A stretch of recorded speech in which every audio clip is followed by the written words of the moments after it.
summer of 1919. Charles, do you know, did your grandparents ever talk about why they left?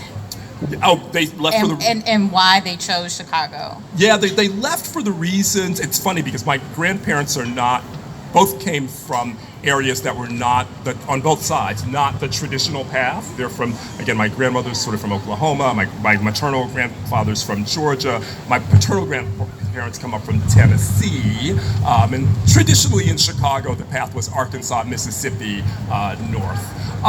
Opportunity. I mean, really, they saw this as a place they were all looking for jobs, for a place where they could send their children. My paternal grandparents had one child at that time. My only aunt on my father's side was born in Tennessee. They wanted a place where she could go to school, and they thought that she would be educated better than she would have been in Tennessee. So I am a product of the second wave of the Great Migration. So after World War II, although my grandfather from Tennessee, his grandmother and aunt moved here before the Great Migration, but we don't really know why. He left and came in high school because he was tired of the South and the racism and the racial violence, and he ended up graduating from Inglewood High School. And so when you read the accounts about why people were leaving, despite the overcrowding, despite the racism they were facing here, it still wasn't the life of the South. And there was integration here. So we know about the invisible lines at the beach, but that was just one part of the story. And one of the things that has really come out when you study the riots and the response is that Chicago really missed an opportunity to integrate housing, to integrate Black Chicago into Chicago. But we'll talk more about the responses later. So we know that day Eugene Williams was on the beach and there were these invisible lines of Negro and whites. We also know that the police officer did not arrest the person who was throwing rocks. So we mentioned Robert Abbott of the Chicago Defender. So reading some of the original reporting in the aftermath of the riots, there were some inaccuracies in the white press as well as the Black press because things were happening really fast. You weren't sure what was going on.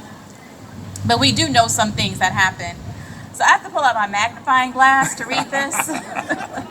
Because even my reading glasses won't help me, my progressive lenses. I can hold the microphone. Okay, thank you. So this title says Riot Sweeps Chicago. This is the Defender. Defender, August 2nd, 1919. And one thing that Robert Abbott did in response to the white press, so sometimes the white press would say, Charles Whitaker, in parentheses, a Negro. And the race had nothing to do with the story. So Robert Abbott started doing that. I mean, he would do that for the president. Anybody white who was in the paper, he put parentheses white. So, bear with me with this win. So this subheadline, gun battles and fighting in streets keep the city in an uproar. 4,000 troops in armory ready to patrol city, scores are killed. The refusal of policeman Daniel Callahan, white, of Cottage Grove Avenue Station to arrest George Stauber, white, 2904 Cottage Grove Avenue last Sunday afternoon after the latter had knocked Eugene Williams, 3921 Prairie Avenue, from a raft as it was floating down Michigan Avenue at 29th Street, fanned into action one of the worst riots in the history of Illinois. Officer Callahan, it is charged, not only refused to make an arrest, but kept expert swimmers from reaching Williams. The news of Callahan's negligence reached the bathers at 26th Street Beach, and a mob of 50 men marched to 29th Street to avenge the death of the boy. The patrolman's action so enraged the bathers that they pounced upon Callahan and commenced to pummel him. Callahan was chased to a drugstore where he summoned help. And and so how does that account square with sort of the postmortems that we know? So that is what happened. I read the accurate part. He stayed on the force. I think he was reprimanded. Something happened, but he didn't face any real repercussions. Nor did any white people. No one was arrested or there prosecuted. were later. There were, but it was like three white people, 5 black people. There was a grand jury, and black members of the grand jury walked out because so many cases of only black people were coming forward. So there's some other really curious things that happened. So we've talked about labor and the stockyards, but the president of I've read an account in one of the newspapers, the president of the Federation of Labor thought that the riots were a conspiracy to bust the union, because he said Negro and white workers are working here and it is fine. And when black workers went back to work, they had to have escorts. Right. Now there was this tension with World War I about, oh, they're taking our job. This rhetoric we still hear 100 years later, just in different formations. But there were enough jobs for everyone. But having this influx of migrants coming to Chicago was upsetting to many, in that, as not just with housing, but some with labor. But then you have labor saying, this is working. Yeah.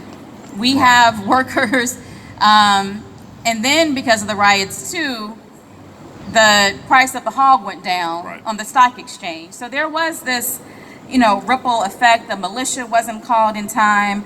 We know about the, white gangs aren't called gangs; they're called youth clubs. So the Hamburg Club, of which Richard J. Daley was a member of, they were out there terrorizing. And so in all, 15 white people died, 23 black people died, 500 people were injured, and 1,000 were homeless. And there was a lot of postmortem and analysis going on prior to the riots. Again, a lot of introspection and navel gazing. The governor of Illinois, Frank Loudon, assembles a commission, not unlike the Kerner Commission that was assembled in 1968 following the riots in Detroit and Chicago, which was the first Puerto Rican riot, and Washington. We should also note that the summer of 1919 is dubbed the Red Summer because there actually were race riots breaking out throughout the country in other cities then as well. And so people began to question, what are we going to do about, as what W.E.B. Du Bois called, the question of the color line, which is renting the country. And back to Sandberg a bit. So Sandberg, who had been doing this kind of analysis and writing about black communities prior to the riot, then assembles kind of a compendium of those writings into a book that looks both backward and forward at the riot, and in the and tries to understand what is happening racially in this country. And in the introductory note, the author and editor, Walt Lippmann, sort of says why it's important for us. And it's a question for all of us now, too, as we think about why it's important to study and talk about this issue of race, why it's important to look at that. And Lippmann writes, to record the background of an event, talking mostly about the riot, is sufficient reason for republishing these articles by Carl Sandburg. They are firsthand, they are sympathetic, and they will move those who will allow themselves to be moved. Moved not alone to indignation, though that is needed, but to thought. It is not possible, I think, to examine this record without concluding that the race problem as we know it is really a byproduct of our planless, disordered, bedraggled, drifting democracy, which sounds very familiar in contemporary sense. Until we have learned to house everybody, employ everybody at decent wages and a self-respecting status, guarantee his civil liberties, and bring education and play to him, the bulk of our talk about the race problem will remain a sinister mythology. In a dirty civilization, the relation between black men and white will be a dirty one. In a clean civilization, the two races can conduct their business together cleanly, and not until then. Certainly, the idea must go that in order to segregate the races biologically, it is necessary to degrade and terrorize one of them. For those who degrade and terrorize are inevitably themselves degraded and terror-stricken. It is only the parvenu, the snob, the coward, who is forever proclaiming his superiority, and by proclaiming it, he evokes imitation in his victim. Hence the Negro who desires to be an imitation white man. Hence again, the determination to suppress the Negro who attempts to imitate the white man. For so long as the status of the white man is in every way superior to that of the colored, the advancement of the colored man can mean nothing but an attempt to share the white man's social privileges. From this arises the terrible confusion between the idea of social equality and the ideal of social mixture. Since permanent degradation is unthinkable and amalgamation undesirable for both blacks and whites, the idealism would seem to lie in what might be called race parallelism. Parallel lines may be equally long and equally straight. They do not join except in infinity, which is further away than anyone need worry about just now.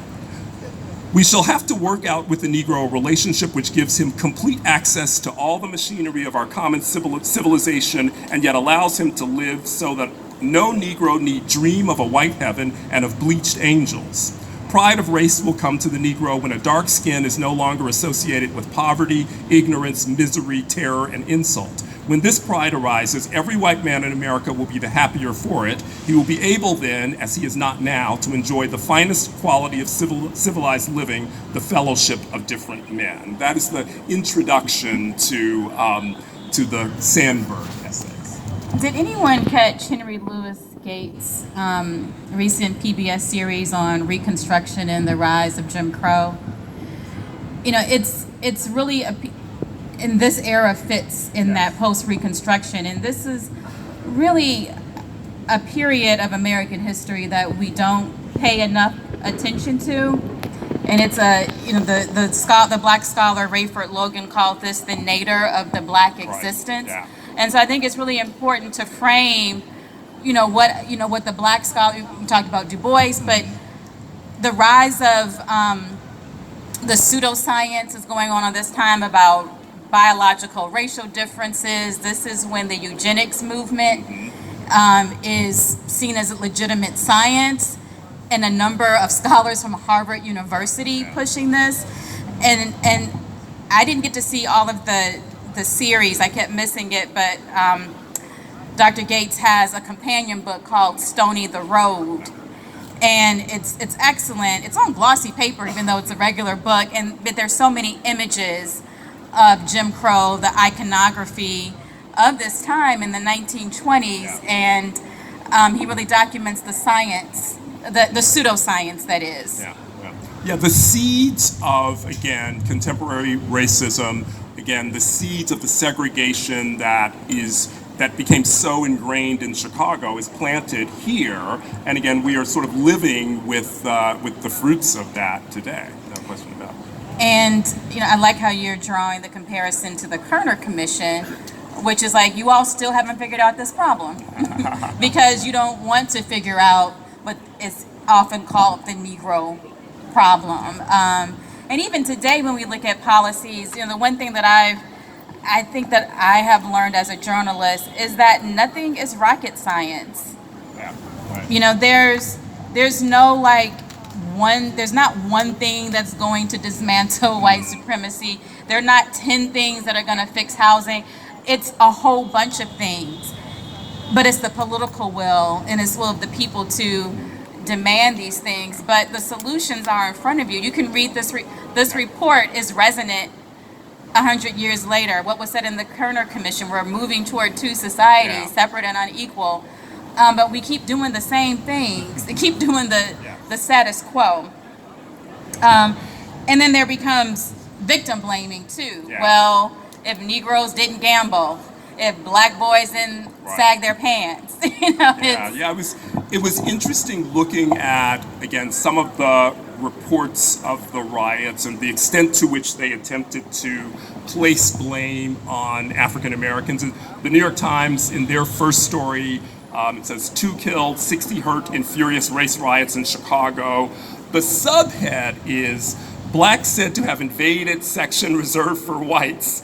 And then under that, there's another subhead that says 2,000 Negroes applaud speakers who advise them to use force. And so the lens is trained on African Americans as both the instigators of this by daring to cross this invisible color line on this beach, and then saying that, this riot was fomented by agitators who told them to go out and have force. Now, the actual story is a tad more balanced than that, but only a bit. And then in their final analysis, they really, 2 days later, the Times writes a piece that looks at what the antecedents and causes of the of the riot were, and it sort of blames it in some instance on the rise of African American political power, which again has echoes of kind of the rise of Barack Obama and subsequently the rise of Trump. They say, so 2 African American aldermen are elected in this period when the black belt is growing, and the mayor of the time, William Hale Thompson, is sort of recognizing that this black power will help him to sort of stay entrenched. And he, in a very contentious election, appeals to African Americans. And in the New York Times, they suggest that in his campaign for the nomination, Thompson catered to the Negro voters, meaning, he turned away from white people. And he was dubbed an in-lover by people of the time because he catered to those white votes. In addition, the Times sort of suggests that the headline of this story is vice and politics as factors in Chicago riots. And so they suggest that this underworld of vice that is sort of teeming and growing in Chicago at the time is really what's agitating the black folks to riot. They say, then came vice in a new form in the shape of clubs, which were in reality dance halls. These new places had no liquor licenses, although most of them sold intoxicants, and they didn't open their doors until midnight or 1 a.m. They caught the crowds who surged out of the cabarets at the closing hour and held them until sunrise. And so it was sort of these illicit clubs that allowed people to drink intoxicants, not even alcohol, intoxicants. That's right. That is what sort of agitated and was the creation of this riot. And we see this narrative around African Americans protesting for justice in Ferguson and with Michael Brown. Every time we have an injustice that African Americans speak out or seek to address, there always winds up being in the media, or often winds up being in the media, this underlying sense that there is some agitator that has riled the black folks up. Or they start deconstructing that person's life, because you have to be a perfect victim in order to receive justice. That's the underlying message that's there. And so we know that the 1922 Commission report gave a host of suggestions, but there were some other suggestions that were out there in the forms of letter to the editor that said what we need is more segregation. Keep the blacks where they are. They should move into white areas. And there was actually a city councilman who suggested creating racial zones, but Mayor Thompson struck that down. But I want to read a little bit from a Chicago Defender editorial. I don't need the magnifying glass for that. Really? It is from August 30th, 1919, and the headline is Home Sweet Home.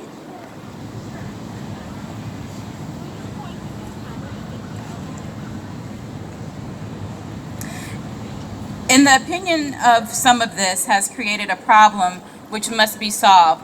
The fact seems to be lost sight of that this rapid influx includes not only persons of our group, but other races and nationalities as well. As for instance, the Poles, Italians, Greeks, Lithuanians, and Hebrews all have outgrown their original districts. Any one of those groups presents as much of a problem as the group to which we belong.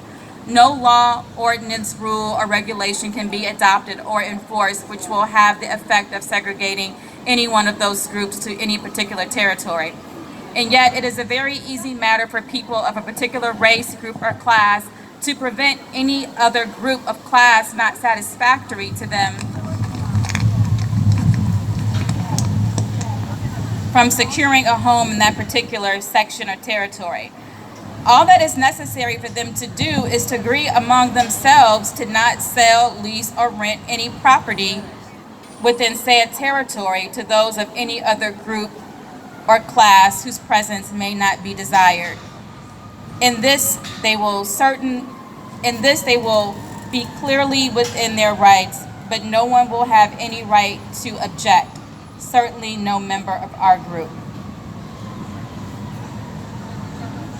So what he's saying is that it doesn't matter if you have a racial zone or not. Right, exactly. If you don't want to sell to black people or lease to them, you're not going to. Right. Yeah. And I suppose we would be remiss if we didn't talk about the role of the media in sort of setting the tone, the racial tone of the day. The commission did, much as the Kerner Commission did in 1968. And again, for those who don't know, the Kerner Commission was established by Lyndon Johnson. The chair of that commission was Otto Kerner, the governor of Illinois at the time, one of a line of Illinois governors who also went to jail, but that's another story. But the Kerner Commission, after examining the causes of the riots in the mid-1960s, concluded that our nation is moving toward two societies, one black, one white, separate and unequal. What white Americans have never fully understood, but what the Negro can never forget, is that white society is deeply implicated in the ghetto. White institutions created it, white institutions maintain it, and white society condones it. And they put the cause of that squarely on the backs of the media, which they said the press has too long basked in a white world, looking out at it, if at all, white men's eyes and white perspectives. And that is eerily similar to the conclusion almost 50 years before that the Commission on Race that was established by Governor Loudon came to when it looked at the causes for the 1919 riot. That report on the press begins, we cannot escape the conclusion that the press is the most powerful institution in this country. It can make men, it can destroy men, it can conduct crusades, it can put an end to crusades, it can create propaganda, it can stifle propaganda, it can subvert the government, it can practically uphold the government. It is at once the most powerful agency for good in the United States and the most dangerous institution known under our system of government. More than all this, despite theoretical laws which restrain abuses of the press, so determined are the American people that its freedom shall not be abridged that they have written into the Constitution of the United States the express provision that the Congress shall make no law abridging the freedom of the press. And in practice, the press is free to destroy men, institutions, and races, to make them live, the power being limited only by the conscience and the sagacity of the men who compose this powerful fourth estate. But when looking at the way the Chicago media wrote about race and African Americans, since race relations are at all times dependent upon the public opinion, considering the great number of delicate issues involved, the careful handling of this kind of news is a question of great concern and has been the subject of much comment and criticism, both by Negroes and whites. These criticisms are frequent and vehement. Negroes in Chicago, almost without exception, point to the Chicago press as the responsible agent for many of their present difficulties. Throughout the country, it's pointed out by both whites and Negroes that the policies of newspapers on racial matters have made relations more difficult, at times fostering new antagonism and enmities, and even precipitating riots by inflaming the people against Negroes. They did a study and looked at headlines in the media at that time. almost all had to deal with crime. It said, we never see Negroes' good qualities mentioned. As a rule, when a Negro's name appears in the newspapers, he's done something wrong to somebody, or somebody has done something wrong to him. And the kinds of headlines they pointed out are, Negro robbers attack woman near her home, tear open her waist in search of money, public hunt for Negro who held up woman, Negro slayer escapes from jail, Austin woman attacked in own home by Negro, woman shocked by Negro thief, Negro attacks woman, her screams bring help, mass Negro robs as white Arthur Hood learns to disguise voice in prison, girls flee from Negro. In a sort of assessment of newspaper articles that appeared in a 2-year period from 2016 from 1916 to 1917. I was like, wow, this is hot off the press. Exactly. The bulk of the stories having to do with African Americans were about riots and clashes, crime and violence, ridicule, illegitimate contacts, all negative stories. And we sort of see that playing out today as well. Well, I think we have about 20 minutes for questions. Comments, and yes. Yeah. A little louder. How widely discussed the 1922 Commission report? Not very. I learned of it when doing research for this, and thanks to the people of the Newberry, doing research for this appearance. It was not widely read at all, and again, certainly it's 700 today. pages. It is 700 pages. That is true. It kind of outdoes the Mueller report. But I was surprised how both prescient and relevant it is to many of the events and discussions that we are having today. I mean, I didn't read all 700 pages, but I did take a deep dive into it, and it is quite fascinating to read. I encourage you to take a look at it. You will be surprised at how resonant it is. Yes. Hey, I've got a mic right here. There you go.